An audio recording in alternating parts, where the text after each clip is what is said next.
Hello everyone, my name is Sambit Tarai and I'm a doctoral student in the Department of Surgical Sciences at Uppsala University. Today I'll be presenting our paper titled Prediction of Total Metabolic Tumor Volume from Tissue-Wise FDG PET CT Projections Interpreted Using Cohort Saliency Analysis.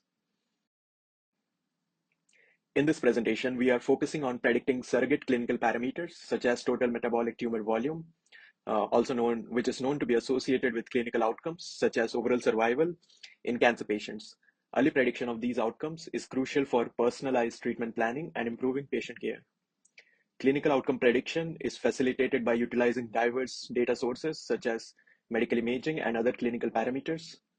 Advanced imaging techniques such as FDG PET CT examinations provide detailed insights into the anatomical and metabolic aspects of tumors.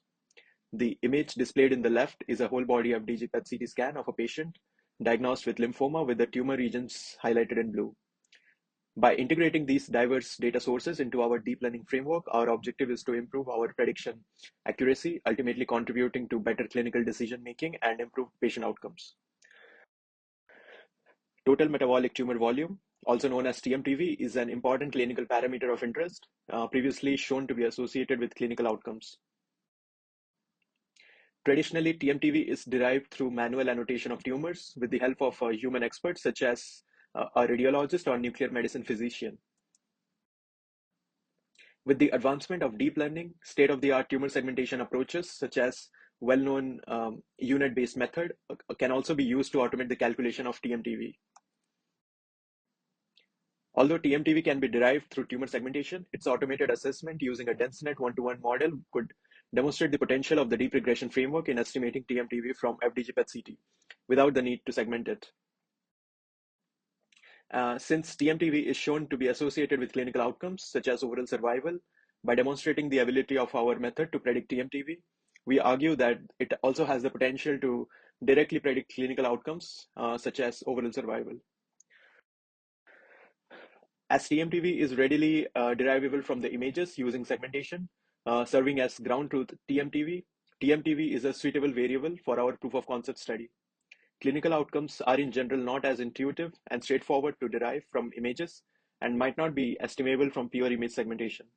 The similar performance of our deep regression method to predict TMTV compared to standard 3D segmentation approach, despite reduction of 3D image to 2D projections, demonstrates the strength of the deep regression method. With all these, a long-term goal is to be able to predict clinically relevant and complex outcomes such as overall survival and therapy response, which may not be directly derived from the images or at least not evident to radiologists.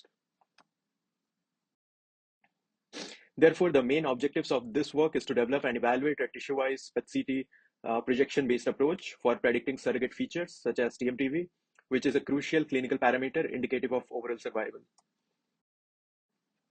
Additionally, we plan to develop a cohort saliency analysis framework to identify important regions of interest across the entire cohort, enhancing the overall interpretability. And we will be using the AutoPET cohort for this purpose. The AutoPET cohort consists of the whole body FDG PET CT examinations with 3 different cancer types, such as lymphoma, lung cancer, and melanoma. The PET data used corresponded to standardized uptake value, also known as SUV, normalized based on body weight. Ethical approval to use AutoPET dataset was obtained from the Swedish Ethical Review Authority. Now we will discuss the method section, beginning with the generation of tissue-specific PET CT projections. So given the whole body CT scan and the whole body PET scan, we can first separate the CT scans into different tissues such as bone, lean soft tissue, adipose tissue, and air. By applying simple thresholding as shown in the equations on the right. Next, we can combine the CT channels with the corresponding PET images to generate the similar tissue-specific channels for PET. Finally, we can extract the maximum intensity projection from all the tissue-specific PET volumes and the mean intensity projections from all the tissue-specific CT volumes, resulting in the tissue-wise PET CT projections. An image is shown in the slide here.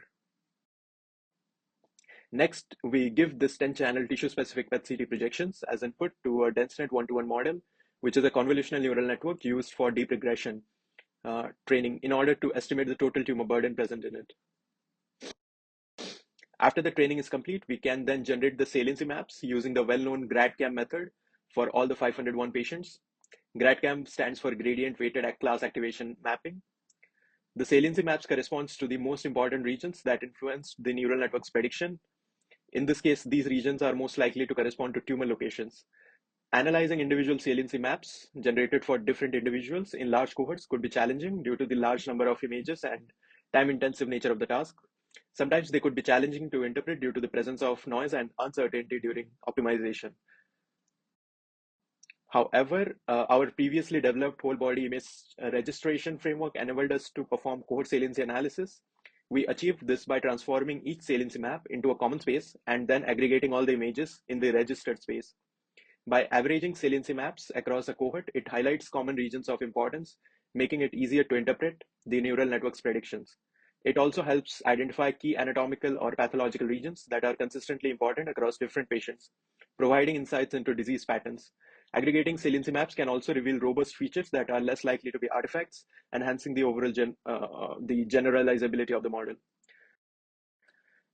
Figure in the bottom left shows the cohort saliency maps for lymphoma patient along coronal and sagittal direction. Now we can look at the results achieved by our deep regression method. So our proposed method utilizing all the PET channels was able to achieve an R square, which is coefficient of determination of more than 80% and a mean absolute error of 79 milliliters. Compare that to a baseline approach that utilized only the maximum intensity projection of the PET channel, which is most commonly used. Our tissue-specific approach achieved significantly higher correlation and lower mean absolute error.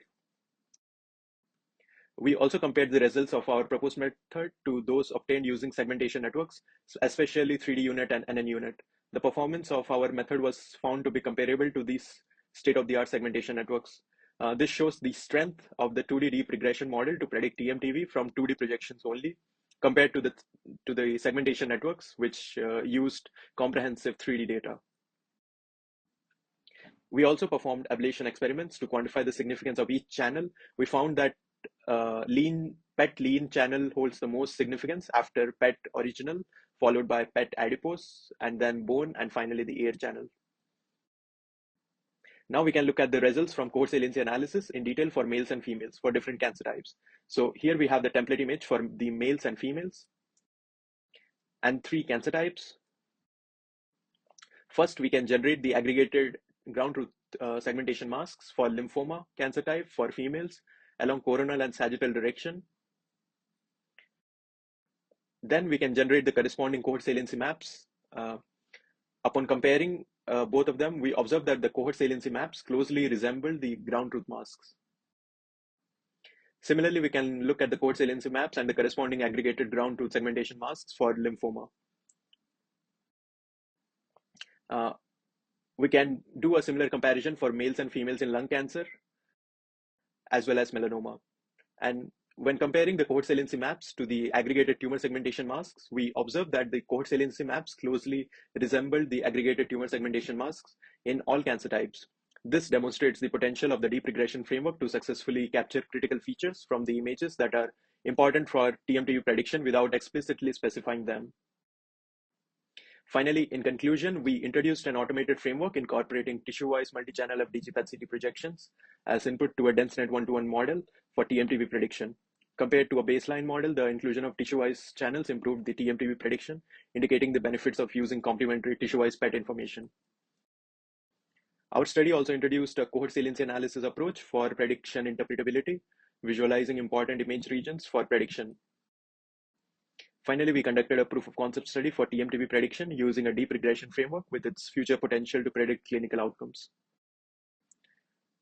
Finally, I would also like to thank all my collaborators and funders for their invaluable supports, contributions, and dedication, which have been instrumental in the success of this project. And I would also like to thank everyone for listening to the presentation. If you have any queries, please send me an email. Thank you.